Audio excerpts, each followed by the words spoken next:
मिसाचे हेतू स्वर्गवासी मम्मीच्या स्मरणार्थ देणार लुसिया डिसोजा, स्वर्गवासी सासूच्या स्मरणार्थ देणार लुझान इनास गोम्स.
पिता, पुत्र आणि पवित्र आत्मा ह्यांच्या नावे आमेन. आपल्या प्रभू येशू ख्रिस्ताची कृपा, परमेश्वराची प्रीती आणि पवित्र आत्म्याचा सहवास तुम्हा बरोबर असो आणि तुम्हा बरोबर सुद्धा. माझ्या प्रिय बंधू आणि भगिनीनो, आपल्या प्रभू येशू ख्रिस्ताच्या या पवित्र रहस्याच्या उत्सवात सहभागी होण्यास आपण पात्र ठरावे. थोडा वेळ शांत राहूया, आपल्या पापांची आठवण करूया आणि प्रभूकडे क्षमा मागूया.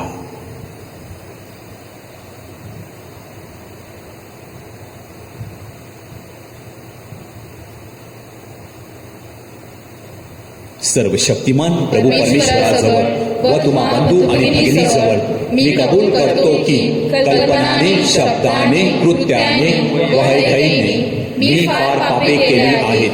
माझा अपराध, माझा अपराध, माझा फार मोठा अपराध. म्हणून मी नित्यकुमारी पवित्र मरिया, सर्व देवदूत व संत यांना व तुम्हा बंधू आणि भगिनींना मी विनंती करतो की माझ्यासाठी आपल्या प्रभू परमेश्वराजवळ प्रार्थना करा. सर्व समर्थ प्रभू परमेश्वर आम्हावर दया करू, आमच्या पापांची आम्हाला क्षमा करू आणि आम्हाला सार्वकालिक जीवनाकडे नेवो. आमेन.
आपण प्रार्थना करूया.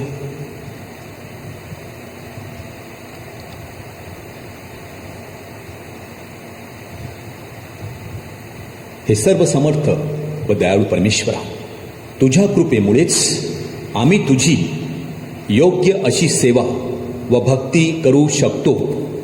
आमच्या श्रद्धेप्रमाणे आचरण करण्यास व तू अभिवचन दिलेल्या सार्वकालिक जीवन प्राप्तीची आशेने वाट पाहण्यास आम्हाला सहाय्य कर. ही प्रार्थना मी तुझ्याबरोबर पवित्र आत्म्याच्या ऐक्यात सर्व काळ जिवंत राहणारा व राज्य करणारा एकच परमेश्वर, तुझा पुत्र आमचा प्रभू येशू ख्रिस्त ह्याच्याद्वारे करतो. आमेन.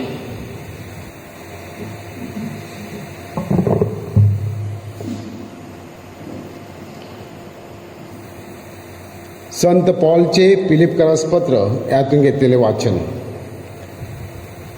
बंधूनो, तुम्ही सर्वजण माझे अनुकरण करा. आम्ही तुम्हाला कित्ता घालून दिल्याप्रमाणे जे चालतात त्यांच्याकडे लक्ष द्या. कारण मी तुम्हाला पुष्कळ वेळा सांगितले आणि आत्ताही रडत सांगतो की पुष्कळ जण असेच सांगतात की ते ख्रिस्ताच्या कृपेचे वैरी आहेत. नाश हा त्यांचा शेवट, पोट हे त्यांचे दैवत आणि निर्लज्जपणा हे त्यांचे भूषण. त्यांचे चित्त अहिक गोष्टीत असते. आपले नागरिकत्व तर स्वर्गात आहे. तेथून प्रभू येशू ख्रिस्त हा तारणारा येणार आहे. त्याची आपण वाट पाहत आहोत. ज्या सामर्थ्याने तो सर्व काही आपल्याला स्वाधीन करण्यास समर्थ आहे, त्या सामर्थ्याने तो तुमचे आमचे दैनावस्थेतील शरीर स्वतःच्या गौरवावस्थेतील शरीरासारखे व्हावे म्हणून त्याचे रूपांतर करील. म्हणून प्रियजन हो, तुम्हाकडे माझे लक्ष लागून राहिले आहे. तुम्ही माझा आनंद आणि मुकुट पहा. माझ्या प्रिय बंधूंनो, तुम्ही प्रभूमध्ये तसे स्थिर राहा. हा प्रभूचा शब्द आहे. देवाचे आभार मानू. प्रतिसाद स्तोत्र. प्रतिसाद. आपण परमेश्वराच्या घराकडे जाऊ. आपण परमेश्वराच्या घराकडे जाऊ. आपण परमेश्वराच्या घराकडे जाऊ असे ते मला म्हणाले, तेव्हा मला आनंद झाला. हे यरूशलेम, तुझ्या वेशीनं आमचे पाय लागले आहेत. प्रतिसाद. आपण परमेश्वराच्या घराकडे जाऊ. हे यरूशलेम, एकत्र जोडलेल्या नगरीसारखी तू बांधलेली आहेस. तुझ्याकडे वंश, परमेश्वराचे वंश, परमेश्वराच्या नावाचे उपकार स्मरण करण्यासाठी चढून येतात. प्रतिसाद सूत्र. आपण परमेश्वराच्या घराकडे जाऊ. इस्रायलला लावून दिलेल्या निर्बंधाप्रमाणे परमेश्वराच्या नावाचे उपकार स्मरण करण्यासाठी चढून येतात. प्रतिसाद. आपण परमेश्वराच्या घराकडे जाऊ. जयघोष.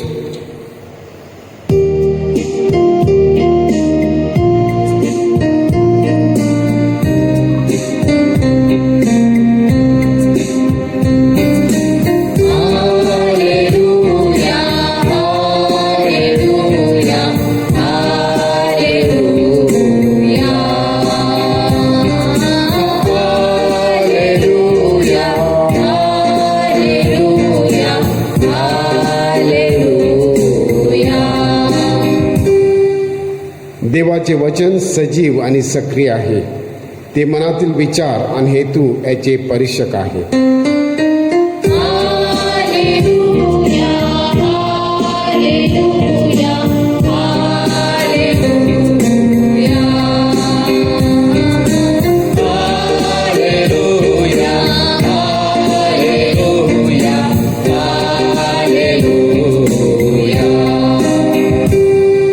प्रभू तुम्हाबरोबर असो.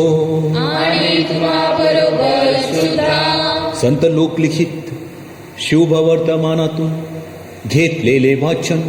हे प्रभू तुझा गौरव असो. येशूने आपल्या शिष्यांना म्हटले, एक श्रीमंत मनुष्य होता आणि त्याचा एक कारभारी होता. त्याच्यावर हा तुमचे द्रव्य उडवतो असा आरोप करण्यात आला. तेव्हा त्याने त्याला बोलावून म्हटले, तुझ्याविषयी मी काय ऐकतो? तू आपल्या कारभाराचा हिशोब दे, कारण यापुढे तुला कारभार पाहायचा नाही. मग कारभाराने आपल्या मनात म्हटले, माझा धनी माझ्यापासून कारभार काढून घेणार आहे, तर मी आता काय करावे? कष्ट करण्याची मला शक्ती नाही, भीक मागण्याची मला लाज वाटते. तर कारभारावरून काढल्यावर लोकांनी मला आपला समजून घ्यावी म्हणून मी काय करावे याबाबत मला एक मार्ग सुचला आहे. मग त्याने आपल्या धनाच्या प्रत्येक देणेकराला बोलावले आणि पहिल्याला म्हटले, माझ्या धनाचे तुला किती देणे आहे? तो म्हणाला, 100 मन तेल. त्याने त्याला म्हटले, हा तुझा रोखा घे आणि लवकर बसून 50 मान. नंतर दुसऱ्याला म्हटले, तुला किती देणे आहे? तो म्हणाला, 100 खंडी गहू. तो त्याला म्हणाला, हा तुझा रोखा घे आणि ऐशिमान. अन्यायी कारभाराने शहाणपण केले हे पाहून धन्याने त्याची वाहवा केली, कारण या युगाचे लोक आपल्या सारख्यांविषयी प्रकाशाच्या लोकांपेक्षा शहाणे असतात. प्रभूचे हे शुभ वर्तमान. हे ख्रिस्ता तुझी स्तुती असो. माझ्या प्रिय बंधू आणि भगिनींनो, जीवनामध्ये अनेक वेळा बिकट परिस्थिती उद्भवते. एकामागून एक अशा समस्या येत्या. तेव्हा आपण कसं चातुर्य दाखवलं पाहिजे, कसे सापासारखे चतुर असले पाहिजेत, आपलं उत्तम प्रशासन कौशल्य कसं असलं पाहिजे, याबद्दल आजचा हा उतारा आपल्या सर्वांना उदाहरण देत आहे. एक माणूस, श्रीमंत माणूस आजारी पडला. त्याला एकच मुलगा होता. तो मुलगा आपल्या बापाला बघायचा नाही, त्याचं द्रव्य उडवायचा, त्याची संपत्ती उधळवायचा. त्याच्या घरातील एका नोकराने त्या श्रीमंत माणसाची सेवा केली. हा श्रीमंत माणूस मरण पावला आणि मरण पावल्यावर त्या श्रीमंत बापाच्या मुलाला वाटलं, आता वडील मरण पावली, सगळी संपत्ती माझी होणार.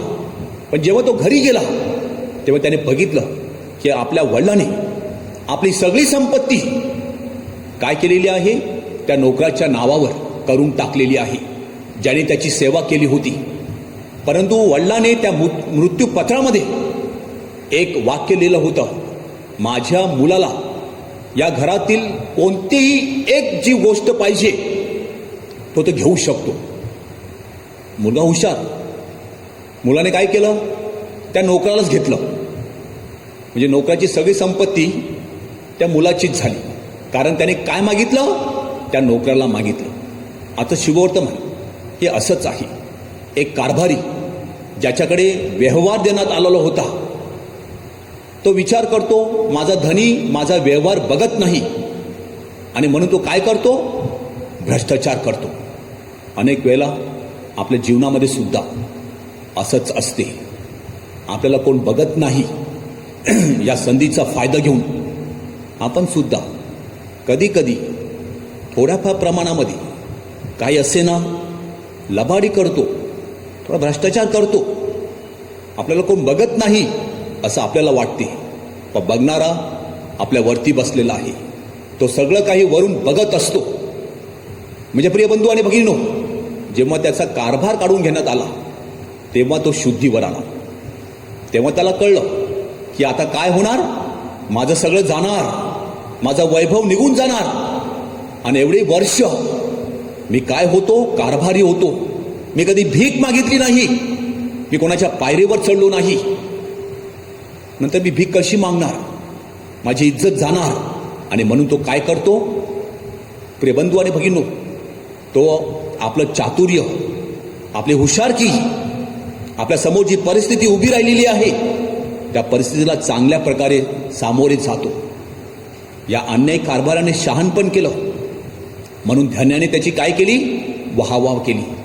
आपल्याला असं वाटत नाही का, अन्याय कारभाराने शहाणपण केलं आणि धनी म्हणजे परमेश्वर त्याची स्तुती करतो.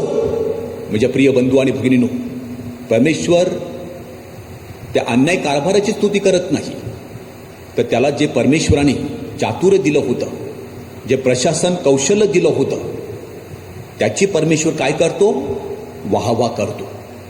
तसं आपण सुद्धा जीवनामध्ये अनेक वेळा अशी परिस्थिती उभी राहते, तेव्हा आपण सुद्धा अशी माणसं आपल्या आजूबाजूला गोळा केली पाहिजेत की ती माणसं आपल्या बाजूने उभी राहतील. पण तसं क्वचितच आपल्या जीवनामध्ये होते. आणि कधी कधी आपण ज्या माणसाला मदत करतो ती माणसं जेव्हा आपल्याला गरज पडते तेव्हा आपल्या सहाय्याला धावून येत नाही. प्रत्येकजण काय करतो, स्वतःचा स्वार्थ बघत असतो. माझ्या प्रिय बंधू आणि भगिनीनो, परंतु लुमिजिनचे संत लिओनार्ड याने असं केलं नाही. क्लोविन राजा हा फ्रेंचचा राजा त्या काळामध्ये जवळजवळ 5व्या शतकामधला त्याच्या राजदरबारामध्ये एका सरदाराच्या घरामध्ये लुमिझिनचे संत लिओनार्ड ह्याचा 488 मध्ये जन्म झालेला होता. फ्रान्समधील व्राईम या ठिकाणी संत रेमी ज्याची आठवण 5 ऑक्टोबरला ख्रिस्त सभा करते. हे पवित्र महागुरु स्वामी राहत होते. या पवित्र महागुरु स्वामीच्या हातून या लुमिझिनच्या संत लिओनार्डने बाप्तिस्मा घेतला. त्याने विचार केला, मी बाप्तिस्मा का घेतलेला आहे? धनदौलत गोळा करण्यासाठी, मानासाठी, सन्मानासाठी नाही. मी ख्रिस्ताची सुवार्ता घोषित करण्यासाठी, ख्रिस्तासारखं जगण्यासाठी. आपल्या सुद्धा बाप्तिस्मा त्यासाठीच दिलेला आहे. कशासाठी? ख्रिस्ताप्रमाणे कार्य करण्यासाठी. पण आपण सगळं विसरतो आणि आपण असे काही जगामध्ये राहतो की आपण या जगाचे प्रवासी नाही तर रहिवासी आहोत असं आपण जगतो. पण याने बाप्तिस्मा घेतला आणि हा मठवासी झाला आणि गास्कोन या ठिकाणी गेला आणि त्यांनी ख्रिस्ताची काय केली? सुवार्ता घोषविली. नोबाक या ठिकाणी त्याने एक मठ बांधला आणि मठामध्ये राहून तो सगळ्या मठवासियांना मार्गदर्शन करू लागला. राजा क्लोविन याची त्याच्यावर फार मर्जी, त्याच्या ठाई त्याचा आदरभाव होता आणि म्हणून ह्या राजाने आपल्या तुरुंगामध्ये जे मोठे मोठे कैदी होते, भयंकर पाप केलेली, त्यांना ह्याच्या हातामध्ये सोपविलं आणि त्याला सांगितलं, हे तुझ्या हातामध्ये मी सोपवितो, तुझ्या मर्जीप्रमाणे तू त्याला वागव. तुला सोडायचं असेल सोडून दे, तुला त्यांना शिकवायचं शिकव. सगळं त्याच्या हातामध्ये सोपविलं आणि त्याने त्या कैद्यांना ख्रिस्ताची सुवार्ता सांगून त्याला जागेवर आणलं. त्याला नवीन जीवन जगण्यास प्रेरणा दिली. जसं आजच्या शुभवर्तमानामध्ये त्या धन्याने त्या कारभाराला कसं चांगलं जीवन जगलं पाहिजे हे शिकवण्यासाठी जणू त्याच्याकडून काय घेतला? हिशोब घेतला. जीवनामध्ये असे प्रसंग येतात तेव्हा आपण जागे होतो. आपण गडबडून चांगलं जीवन जगायला सुरुवात करतो. एखादा माणूस चांगला असेल पण जर तो आजारी पडला त्याला समजते आता माझं काही खरं नाही आणि मग तो काय करतो? प्रायश्चित्त करतो, पश्चाताप करतो, क्षमा मागतो. ज्यांच्या विरुद्ध त्याने पाप केले असतील, काय बोललं असतील, त्याची क्षमा मागतो आणि चांगलं जीवन जगून शांतीचं आणि सुखाचं मरण तो अनुभवतो. माझ्या प्रिय बंधू आणि भगिनींनो, या संतांनी तसंच केलं. मध्ययुगामध्ये तो जर्मनीमध्ये, ऑस्ट्रियामध्ये, बोहेमियामध्ये एवढा प्रसिद्ध झाला की त्याच्या नावाने अनेक चर्चेस बांधण्यात आली. त्याची भक्ती एवढी वाढली की त्याच्या नावाने अनेक चमत्कार होऊ लागले. जे आजारी आहेत, जे मंद बुद्धीचे आहेत, ज्या स्त्रियांना प्रसूती वेदना होतात, जे तुरुंगामधले कैदी आहेत, त्या सर्वांचा तो आश्रयदाता संत आहे. लुमिझिनचे संत लिओनार्ड. एक अख्रिस्ती माणूस, मठवासी होतो आणि एक संत होतो. आम्ही का अख्रिस्ती नाही आहेत, आम्ही जन्मापासून ख्रिस्ती आहोत. पण ख्रिस्ती म्हणून आम्ही चांगलं जीवन जगतो का? जसं धन्याने कारभाराकडून हिशोब घेतला तसं एक दिवस आपल्या सर्वांना आपल्या धन्याकडे जाऊन आपला हिशोब द्यावा लागणार आहे. त्यासाठी आत्ताच आपण कार्याला लागूया, सत्कार्य करूया. ज्याने ज्याने माझं घेतलेलं असेल, माझं लुबाडलं असेल, देवा त्याला आशीर्वाद दे. कारण देव सांगतो, ज्याने तुझं घेतलेलं आहे त्याच्या दुप्पट मी तुला देईल. पण केव्हा? जेव्हा आपण त्याला क्षमा करू आणि आपण चांगलं कार्य करू. या मिसामध्ये आपल्याला कृपा मिळावी आणि त्या कारभाराप्रमाणे प्रामाणिकपणाचं जीवन जगण्यास आपला आशीर्वाद मिळावा. नाच्या मिसामध्ये प्रार्थना करूया. थोडं शांत राहूया, प्रभूकडे प्रार्थना करूया.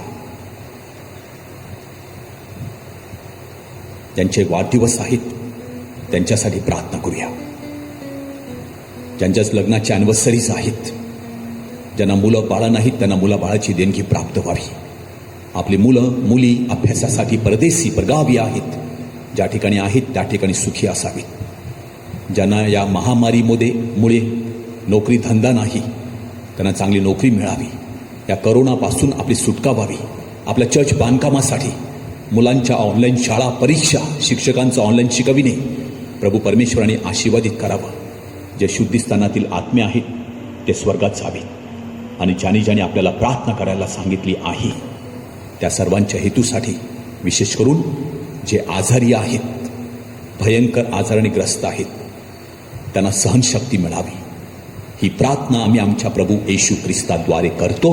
आमेन.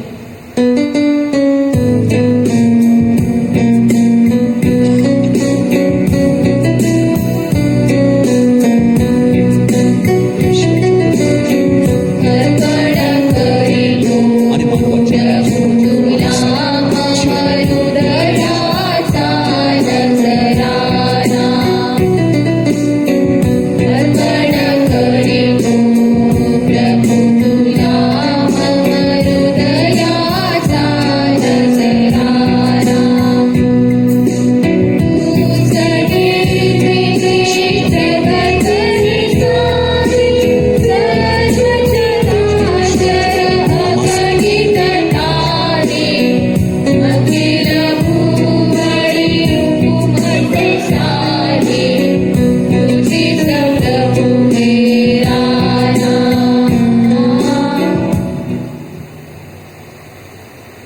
बंधू आणि भगिनींनो, माझे आणि तुमचे हे बलिदान सर्व समर्थ प्रभू परमेश्वर पित्याला मान्य व्हावे म्हणून आपण प्रार्थना करूया.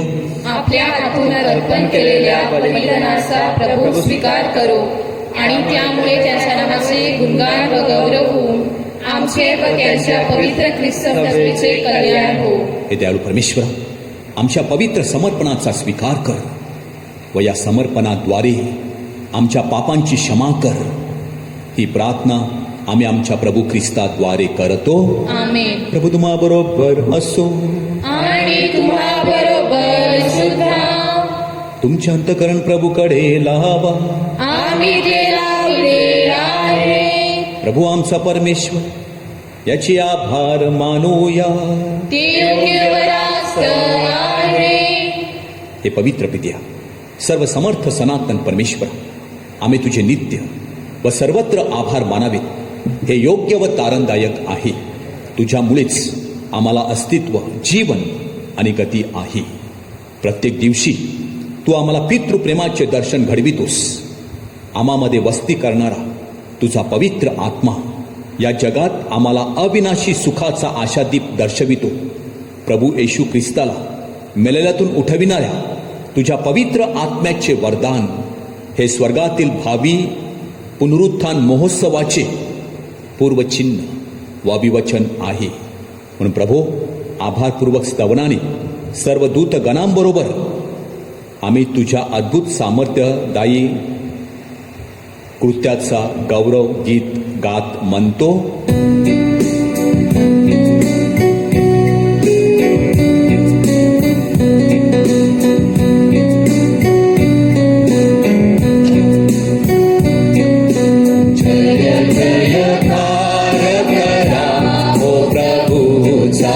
जय जयकार करा. जय जयकार करा ओ प्रभूचा. जय जयकार करा. स्वर्ग आणि पृथ्वी तुझ्या गौरवे अखंड भरली आहेत. परम स्वर्गास्त जय जयकार. परम स्वर्गास्त जय जयकार.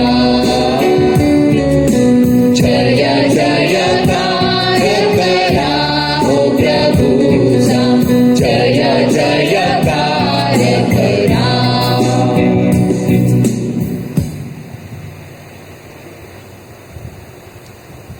प्रभू, तू खरोखर पवित्र आहेस. सर्व पावित्र्याचा तू गम आहेस. ही दाने पवित्र करण्यासाठी तुझा आत्मा ह्यांच्यावर येवो.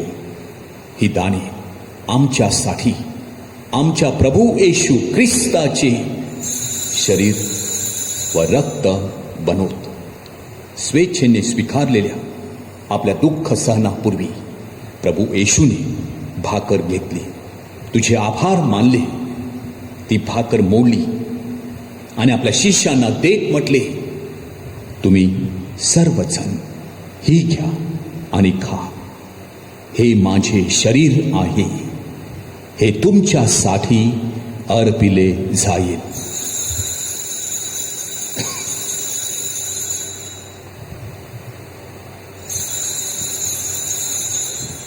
भोजन झाल्यानंतर प्रभू येशूने प्याला घेतला, पुन्हा तुझे आभार मानले व तो प्याला आपल्या शिष्यांना देत म्हटले, तुम्ही सर्वजण हा घ्या व यामधून प्या, हा माझ्या रक्ताचा प्याला आहे, नव्या व शाश्वत कराराचे हे रक्त आहे, हे तुमच्या व साऱ्या मानवाच्या पाप क्षमेसाठी सांडण्यात येईल, हे माझ्या आठवणीसाठी करा.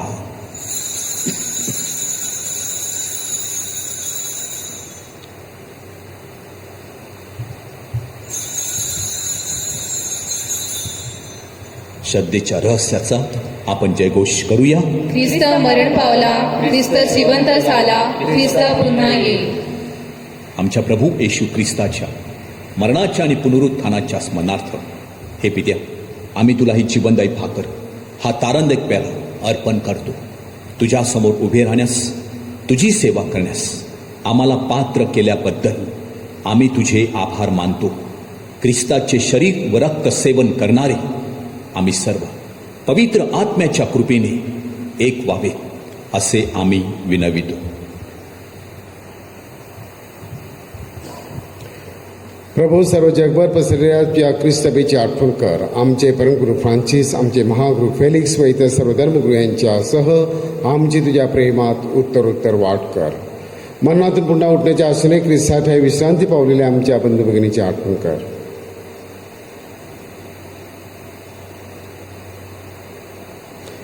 त्यानं व ख्रिस्त वास्तव इतर सर्व लोकांना तुझी दिव्य दर्शन घडू दे. आम्हा सर्वांवर दया कर. देवमाता धन्य कोणी बरिया, तिचे पती संजोजप, सारे प्रेषित व जगाच्या आरंभापासूनच्या तुझ्या सर्व संतांसह आम्हाला शाश्वत जीवनाचे वाटेकरी कर. त्यांच्याबरोबर आम्ही तुझी स्तुती करावी व आमच्या प्रभू ख्रिस्ताद्वारे तुझा गौरव गावा, म्हणून आम्हाला कृपा दे.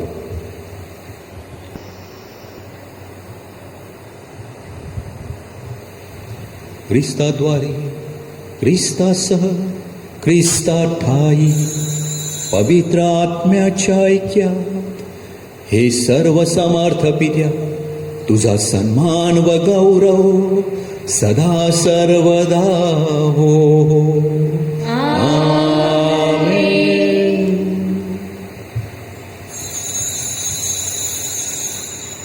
परमेश्वराला बाप या नावाने हाक मारण्यास प्रभू येशू ख्रिस्ताने आम्हाला शिकविले आहे. म्हणून मोठ्या धैर्याने आम्ही एकत्र म्हणतो, आमच्या स्वर्गीय बापा, तुझे नाव पवित्र मानले जाओ, तुझे राज्य येवो, जसे स्वर्गात तसे पृथ्वीवरही तुझ्या इच्छेप्रमाणे होवो. आमची दररोजची भाकर आज आम्हाला दे, आणि जसे आम्ही आमच्या अपराध करणाऱ्यांना क्षमा करीतो, तसेच तू आमच्या अपराधांची क्षमा कर, आणि आम्हाला मोहात पडू नकोस, पण वाईटापासून आम्हाला सोडव. हे प्रभू, सर्व वाईटापासून आमचे संरक्षण कर. या जीवनात तू आम्हाला शांती दे.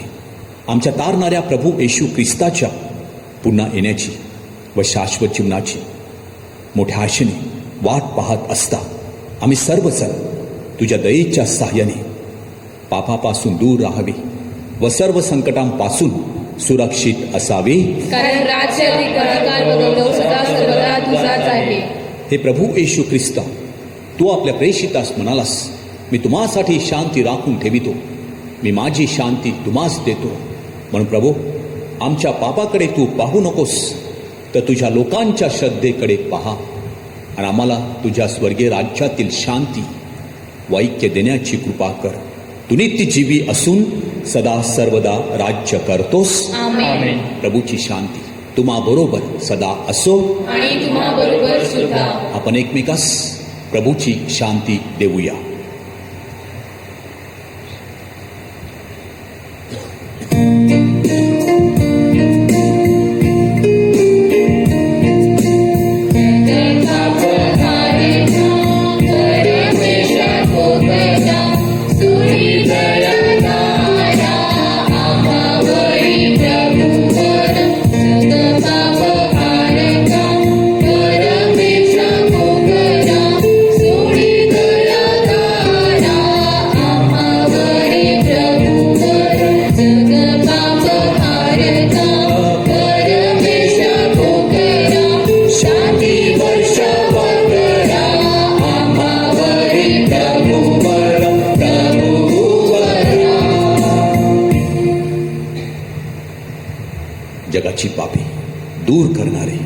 हे परमेश्वराचे कोक रूप पहा, प्रभू येशू ख्रिस्त.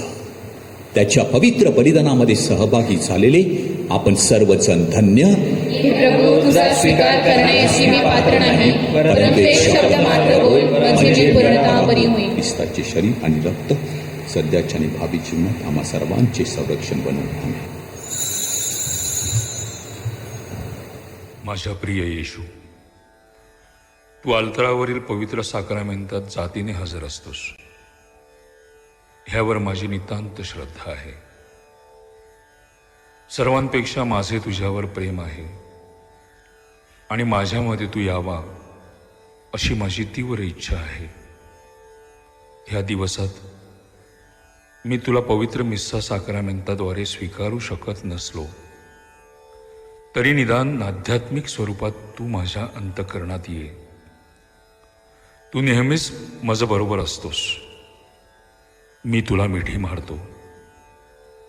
तुझ्यापासून माझा कधीही वियोग होऊ देऊ नकोस.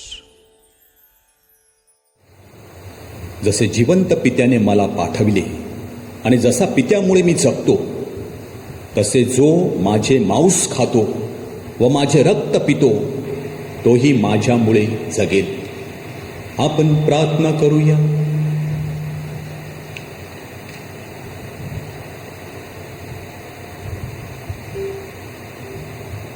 हे प्रभू, या ख्रिस्त प्रसादाद्वारे आमच्या अंतकरणात तू नवा आशादीप पेटवितोस. आम्हावरील तुझ्या प्रेमाद्वारे आम्हामधील तुझे मुक्ती कार्य अखंड चालू ठेव आणि आम्हाला सार्वकालिक सुखाकडे ने. ही प्रार्थना आम्ही प्रभू येशूच्या नावाने करतो. आमेन. प्रभू तुम्हा बरोबर असो आणि तुम्हा बरोबर सुद्धा. सर्वशक्तिमान प्रभू परमेश्वर पिता, पुत्र आणि पवित्र आत्मा तुम्हाला आशीर्वाद देवो. आमेन. त्या ख्रिस्ताच्या शांतीने तुम्हाला पाठविण्यात येत आहे. देवाचे आभार मानूया. येशूच्या हृदयास कुटुंबाचे समर्पण. हे येशूच्या अतिपवित्र हृदया, तू राजा आहेस व या धर्मग्रामावर राज्य करण्याची तुझी इच्छा आहे. हा धर्मग्राम तुझा राज्य अधिकार मान्य करतो. शाळेत व कॉलेजात शिकणारी मुले व मुली, नोकरी करणाऱ्या स्त्रिया व पुरुष, स्वतंत्र व्यवसाय करणाऱ्या धर्मग्रामस्थ, नोकरीच्या व व्यवसायाच्या शोधात असलेले, विवाहित स्त्रिया व पुरुष, विधवा आणि विधूर, सुयोग साथीदाराच्या शोधात असलेले युवक युवती, विवाहाची तयारी करीत असलेले तरुण तरुणी, घरे बांधणारे व बांधू इच्छिणारे, आजाराने किंवा व्यसन यांच्या बंधनात अडकलेले, मरण आणि परदेश गमन यांच्या वेदना सहन करीत असलेल्या या सर्वांना तुझ्या आश्रयाखाली घे व त्यांना सदैव आनंदित ठेव. आमची घरे श्रद्धेची शक्तिस्थळे बनावीत, तेथे अंधश्रद्धा नसावी, तेथे वैवाहिक जीवन पवित्र असतील, कौटुंबिक प्रार्थनेला महत्त्व दिले जाईल, अबोल आणि रुसव्याला जागा असणार नाही, कोणत्याच प्रकाराचा खोटा व्यवहार केला जाणार नाही, कोणाचीही बदनामी केली जाणार नाही. यासाठी आम्ही सर्वजण एकत्र धडपडत राहू. हे दिव्य हृदया, तू आमच्या धर्मग्रामाचा मार्गदर्शक हो. आमच्या शारीरिक व आत्मिक कार्यास आशीर्वाद दे. आमच्या अडचणीत आम्हाला मार्ग दाखव. आमच्या आजारातून आमची सुटका कर. तुझ्या कृपेत आम्हाला मरण येऊ दे. आमच्या कुटुंबातील मरण पावलेल्या सर्वांना शांती दे. तू परमेश्वर असून सदा सर्वकाळ राज्य करतोस. आमेन. आज महिन्याचा पहिला शुक्रवार आहे. संध्याकाळी 7 ते 8 या दरम्यान पवित्र साक्रामेंताची आराधना असेल.